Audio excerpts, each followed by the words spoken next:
employees on campus. We stand with Ithaca and we demand Cornell pay!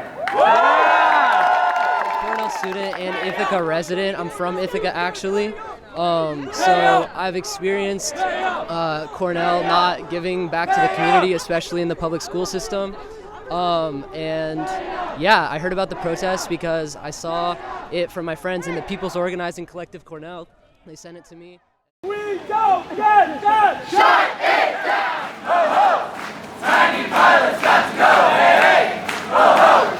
Tiny pilots got to go! Hey hey! This is not a revolutionary movement to say tax the rich. This is a minimal requirement of anything that wants to call itself a democracy. Right. Yeah. We ain't talking about revolution. That's tomorrow.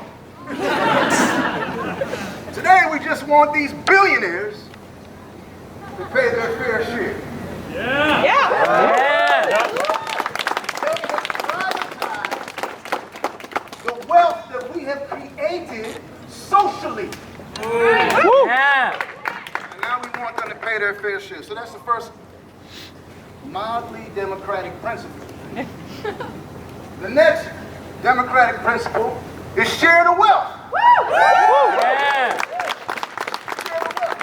You know, there was a competitive compensation. Yep. $4 million for 21 years won't solve this problem. 4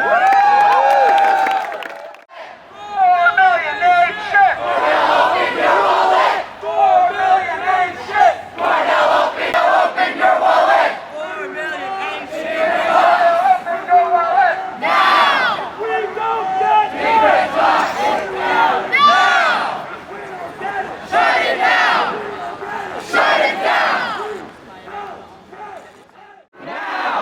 What do we want? Big red bus. When do we want it? Now. If we don't get them, Shut it down. if we don't get them, Shut it Who am I speaking with today? So I'm Derek Chang. I'm a faculty member in History and Asian American Studies. Why are you here today, and how did you hear about today's protest? I heard about today's protest through a colleague who was one of the, who I guess is in contact with some of the organizers of it, and I'm here today to support all the people organizing to try to get a better deal for Ithaca from Cornell. So do you believe that Cornell should contribute more to Ithaca and the Tompkins County at large in their memorandum of understanding? Oh, absolutely. You know, the agreement that's pending that the Common Council has to vote on Wednesday is better than what it has been, but it's not a great deal. It's still far short in terms of the amount of money, and it also locks the city into 20 years, something like that, without being able to renegotiate. It's not a good deal.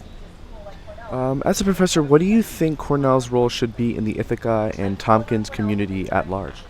So Cornell is an enormous employer, right? But what that means is it doesn't just provide jobs, it actually sort of requires infrastructure and all sorts of other stuff that the city of Ithaca provides: services, infrastructure, roads, schools.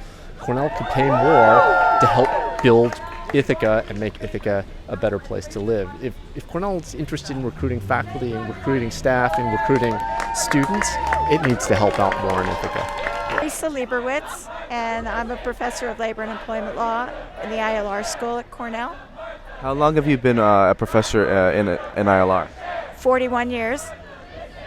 So why are you here, and how did you hear about this protest? Well, I'm here because this is a really important issue, and I've been involved in this issue before. I was on the Cornell City Relations Study Commission back in the early 90s.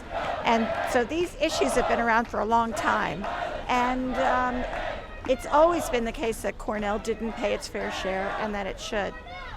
So you believe that Cornell should pay substantially more in their memorandum of understanding? Absolutely. Cornell receives lots of services, lots of benefits from being at Ithaca, and if it's part of the Ithaca community, which it is, then it should pay its fair share. And so the people who live here get the services when they're on campus from the city. The people who live here in the community send their children to the schools. We use the bridges, we use the roads, we use all the services from the city, we use the buses, and so Cornell should pay up. They should pay more, they can afford it, and they should pay it. Do you see this strike and sort of this movement as indicative of a larger labor movement in the United States? Well, I do think that collective action is growing, and activism is growing, and it's certainly growing in the labor movement in lots of different areas that people wouldn't think of as organizing. And so we've seen it across campuses, all the graduate student employee organizing, faculty organizing. We've seen just here on campus the student activism and the support from organizations for the students to end the contract with Starbucks. And so, this is part of an activism that I think is growing, yeah. All right, great. Thank you for talking to us. Is there anything else you'd like to add? Well, I think it's really inspiring to see the leadership from the students. And for the many years I've been here, my experience has been that the students are the leaders and the rest of us follow the students. Big red bus!